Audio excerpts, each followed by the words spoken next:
have an eye problem. You have an eye problem and you have to get surgery on your eye. And it's, your eye is an important thing, right? you want to go blind. If I had this problem, right? Really think about it. Like, if I had this problem, who would I see? Would I see a general doctor?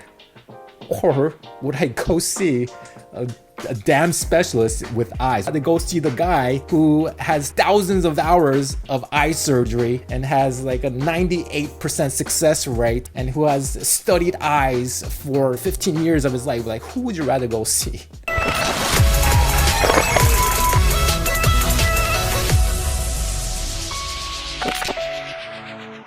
What's up? This is David, and today I want to talk about the specialist versus the generalist.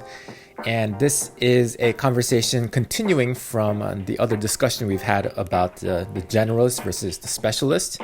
And I thought we would expand on this idea.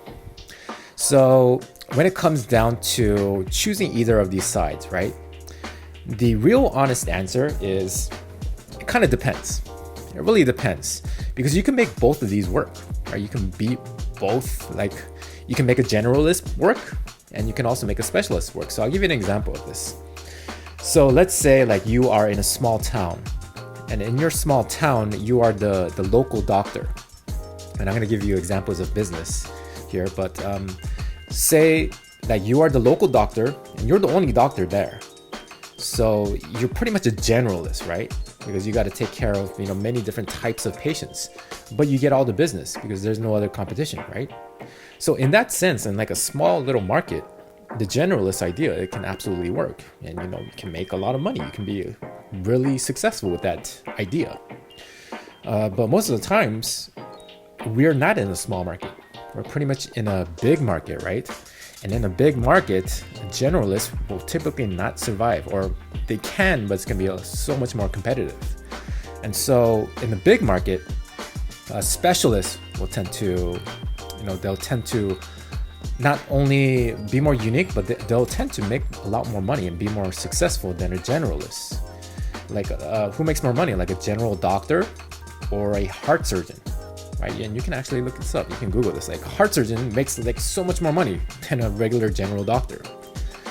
And not only that, but they have fewer clients to deal with, and so they are more like high quality type of clients, and they can actually serve their clients in a much deeper way than the general doctor can. Okay, so that's one advantage of a specialist. And also, again, like it depends on the situation, right? You can also be a generalist if the market is very small. But let's take another angle here, I guess. The thing is, like, we talked about different paradigms, right? So if somebody's stuck in the paradigm of generalist or somebody's stuck in the paradigm of specialist, they're thinking that it has to be like black and white, when in fact it really doesn't, right? You can actually be in a higher paradigm where both of these can coexist, meaning that you can be both a generalist and a specialist at the same time. It's like, why not? And like an example I gave is Google, right? Google, they hire only people who are T-shaped. When they're hiring employees, they hire T-shaped people. And I talked about this in another video, but what are T-shaped people? So T-shaped people it's a capital T, right? They have like a breadth of skills across many different domains. So they know a little bit about a lot, but they also have the T, the vertical line going down, which means that they know deeply and have an expertise in one specific skill, right? So it's both a combination of a generalist and a specialist, right? They both have the breadth and the depth. And the thing is, like, it doesn't just have to be one thing. By the way, people are just like so caught up with like trying to master one thing, but it doesn't have to be one thing. It can be like, 2 to 3 things. And if you actually combine the 2 to 3 things, you create even more of a unique skill. Okay, and you're pretty much creating like your own path at this point, right? So you're pretty much becoming a specialist, like a very deep specialist. And so I guess the default becomes a specialist if you are a T-shaped person like that. But anyways, so you can actually make both of these work, and also you can combine the two. right? You can make both a generalist work, like I gave you the example, if it's a small market, and the specialist work, especially if it's in a big market, but you can also combine the two and you can make that work as well. And there's a concept known as blue ocean strategy. And the concept is really simple. It's based on a book called Blue Ocean Strategy. But I could sum it up in like a few sentences. Like a blue ocean strategy is where there's like no competition, right? Versus like a red ocean, which is competition everywhere. There's competition everywhere and the market is so saturated, it's a bloody ocean, right? There's sharks everywhere and it becomes a bloody war zone, right? Pretty much. And to give you an example would be like, I would say smartphones, that's really competitive. Maybe apps are really competitive. You know, these types of markets are so saturated, right? So it becomes a red ocean. Whereas a blue ocean, there's not much competition. And because there's not much competition, you know, it's not only is it a lot easier, but you have all the success and you pretty much get all the business, right? So that's a blue ocean.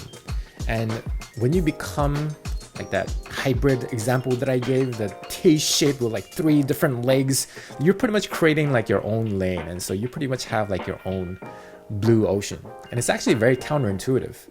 You might think that, okay, well, if I become like a specialist, if I niche down, then won't I be making less money? Like, won't I be ruling out all these businesses that I can get when I'm a generalist? But the thing is, like, you don't necessarily have to, you know, reject people. You can still take on the business if you want to, you know. And not only that, but specialists, again, like I said, like they tend to make more money than these so-called generalists because their expertise is just so much deeper. So I'll give an example of this. Let's switch the perspective here, okay? And instead of like calling yourself a generalist or specialist, let's actually get ourselves into the perspective of a customer or a client, okay? So say, for example, you have a big problem. Let's say that you have an eye problem. You have an eye problem and you have to get surgery on your eye. You have to get surgery on your eye, okay? And it's, you know, your eye is an important thing, right? You want to go blind? Shoot. If I had this problem, right? Really think about it. Like, if I had this problem, who would I see? Would I see a general doctor? Or would I go see a damn specialist with eyes? Like, would I go see my local doctor who takes care of, you know, people with like the cold and gives them like the flu shot? Would I go see that doctor? But then he also knows about the eye. He also knows about the feet. He's also a foot doctor. He's also an ear and nose doctor. He knows a little bit about everything, and he knows the eye. And he's like, hey, David, I can do your surgery for you. Would you rather go see that doctor, or would you rather go see the guy who has thousands of hours of eye surgery and has like a 98% success rate and who has studied eyes for, you know, 15 years of his life? Like, who would you rather go see? Well, if it's involving my eye, I am for sure going to go see that specialist, right? So you want to really see it from the perspective of other people, like the perspective of your potential clients. How can you serve them more? And how can you serve them more deeply? And I would argue, like, sometimes the specialist can serve better than the generalist. So again, like, it depends.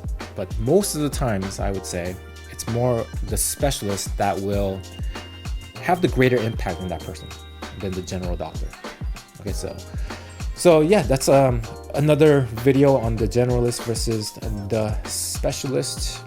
And so, yeah, so you can, remember, it depends on the circumstances, but also you can also elevate the paradigm and you can be a combination of both a generalist and a specialist. So you get the best of both worlds.